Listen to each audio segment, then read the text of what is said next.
যে আমার প্রশ্নটা হচ্ছে আপনাদের আজকের যে মেইন হেডিংটা দেশ কোথায় দাঁড়িয়ে। আমাদের দেশে প্রায় 18 কোটি প্লাস জনসংখ্যা। এখানে যে ছাত্র জনতা এই যে মারামারি, বিশ্ববিদ্যালয়ের এই অবস্থা, ঢাকা কলেজ আজকে, তার মধ্যে বেগম রোকেয়া 146 দ্বারা জারি, আমরা এগুলা চাই না। আমরা চাচ্ছি যে এখানে বিশ্ববিদ্যালয় সহ ঢাকা কলেজ সহ কতগুলো স্টুডেন্ট আছে, ওভারঅল 2 লাখ। কিন্তু যেখানে 20 কোটির কোটায় দাঁড়িয়ে জনসংখ্যা, আপনি আজকে বাজারে দেখেন বরবটির কেজি 120 টাকা। আপনি দেখেন যে কোনো সবজি কিনতে যান, সেই সবজি 100 টাকার নিচে কোনো সবজি নেই। এই বড় বড় রাজনীতিবিদ যারা এখন আছেন, এনসিপি বলেন, বিএনপি বলেন, জামাত বলেন, এদের এই সমস্ত নিয়ে কোনো মাথা ব্যথা, কোন কথা টকশোতে এবং মাথা ব্যথা পত্রিকার হেডলাইন হবে।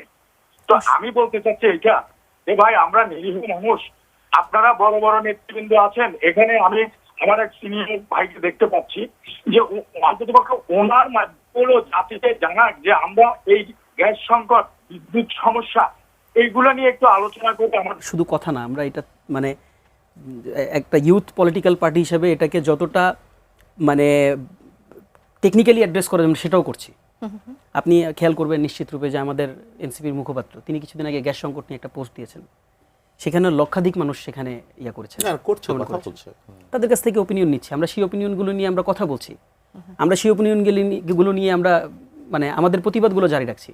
এখন ভাই কেউ যদি প্রত্যাশা করেন যে এটার জন্য আমরা সরকারের সাথে একটা মারামারি বাঁধাবো, এটা একটা জাতীয় সমস্যা।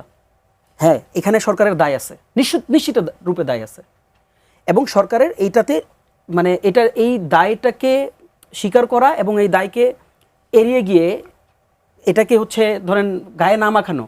আমরা 2 রকম বক্তব্য তো আমরা শুনেছি। আমরা তো সংসদে আমরা দেখেছি যে এখানকার মন্ত্রণালয়ের যিনি সংশ্লিষ্ট প্রতিমন্ত্রী তিনি সরি ফিল করেছেন সংসদের দ্বারা। এখন সরকারের ব্যাপারে আমাদের মতামত হচ্ছে যে এই সমস্যাগুলো নিশ্চিত রূপে মানে সমাধান হতে হবে। এখন দেখেন এখানে একটা ইম্প্যাক্ট আছে। ইম্প্যাক্ট হচ্ছে সরকার কোথায় ডেভেলপ করতে পারে। দেয়ার আর মেনি ওয়েজ। কিছুক্ষণ আগে আপনারা স্ক্রলে নিউজ চালালেন না, ট্রাম্প কি বলেছে ইরানকে, এটা তার লাস্ট সুযোগ। দেখেন আমরা যদি আমি একটু ছোট করে বলি, এটা বলাটা জরুরি, কারণ যিনি শুনছেন তারও নিশ্চয়ই প্রত্যাশা থাকবে যে আমরা কি বলি বা আমরা কিভাবে এটাকে অ্যাসেস করি। দেখেন, এক তো আমার অভ্যন্তরীণ জটিলতা আছে, সরকারের প্রকিউরমেন্টে কিছু দুর্বলতা আছে, সাপ্লাই চেইনে কিছু দুর্বলতা আছে। এই দুর্বলতাগুলোর কিছু রিজনও আছে। এগুলোর আপনি যদি প্রসেস অফ ওয়ার্ক দেখেন, এই প্রসেস অফ ওয়ার্কে কিছু জটিলতা আছে। কিন্তু আপনি যদি ইন্টারন্যাশনাল ওয়ার সিচুয়েশন দেখেন কিছুদিন আগ পর্যন্ত এই যুদ্ধটা কিছুটা থেমেছিল, এবং এই থেমে থাকা যুদ্ধে আমরা দেখেছি যে হরমুজ তো কমপ্লিটলি স্টাক থাকা অবস্থায় অল্প কিছুদিনের জন্য খুলেছে। এখন কিন্তু ইরান আবারও হরমুজটাকে ব্লক দিয়েছে, এবং খুব সারপ্রাইজিংলি এই যুদ্ধে বাব আল মানদেবটা যেটা ইয়েমেনে সেটা ইনভলভ ছিল না, কিন্তু ইয়েমেনকে হামলা করার ফলে বাব আল মানদেবও এখানে ইনভলভ হয়েছে। যখন আপনার হরমুজ ইনভলভ থাকে, যখন বাব আল মানদেব ইনভলভ থাকে, তখন এটা সুয়েজ খালের দিকেও এটার একটা প্রভাব ফলে। এখন দেখেন, আমরা সবচেয়ে বেশি এলএনজি আমরা আমদানি করি হচ্ছে কাতার থেকে, সবচেয়ে বেশি। এখন এই জায়গাটাতে সরকারের ব্যাপারে আমাদের প্রশ্ন হচ্ছে যে আপনারা কেন প্রকিউরমেন্ট প্রসেসে তাহলে কাজ করছেন না।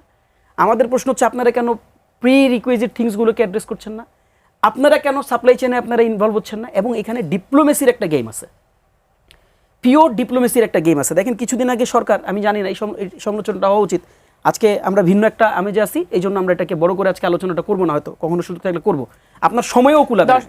দর্শক আসলে এটাই চায় যে আপনারা এটাকে সবথেকে বড় গুরুত্ব দিয়ে এটা নিয়ে কথা বলবেন কিনা আলোচনা করবেন। ইতিমধ্যে আমরা সবচেয়ে গুরুত্ব দিয়ে এটাকে আলোচনা করছি, একটা রাউন্ডই চলছে এটার উপরে।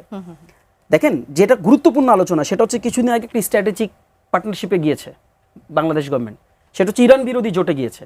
এখন ইরান যদি আপনাকে এই চ্যানেলগুলো থেকে আপনার আমদানি রপ্তানি, ইরান কিন্তু ওই সময়টাতে যুদ্ধের মাঝখানে কিন্তু বলেছিল যে 5টা দেশে তারা এমবার্গো দিবে না। আপনার মনে থাকার কথা, 5টা দেশের মধ্যে এই বাংলাদেশও ছিল। এখন দেখেন, বাংলাদেশ 5টা দেশের মধ্যে ছিল, তার মানে ইরান আমাকে অ্যাডভান্টেজ দিচ্ছে, ইরান আমাকে তার নেগেটিভ মানে অ্যানেক্স হিসাবে দেখে না। এখন আপনি কেন এই জোটে যুক্ত হওয়ার মাধ্যমে আপনি নিজেকে নেগেটিভ অ্যানেক্সে নিয়ে গেলেন? কালকে যদি এই গ্যাস সংকট আরো দুর্বৃত হয়, তাহলে ডেফিনেটলি আপনার দূরদর্শিতার গ্যাপ থাকবে, ডেফিনেটলি আমরা ডিপ্লোমেসির গ্যাপ থাকবে।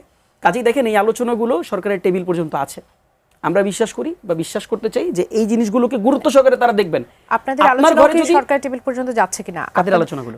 আপনারা যারা বিরোধী পক্ষ আছেন তারাও আপনাদের জায়গাগুলো পরিষ্কার করছেন কিনা? আমার আলোচনা পর্যন্ত আমার আলোচনা তো আমরা এই আলোচনাটা একাধিকবার করেছি। আমি নিজে টকশোতে বিগত লাস্ট এক সপ্তাহ দেড় সপ্তাহ ধরে যতগুলো টকশোতে আমি বসেছি প্রত্যেকটা টকশোতে এটাকে অ্যাড্রেস করেছি।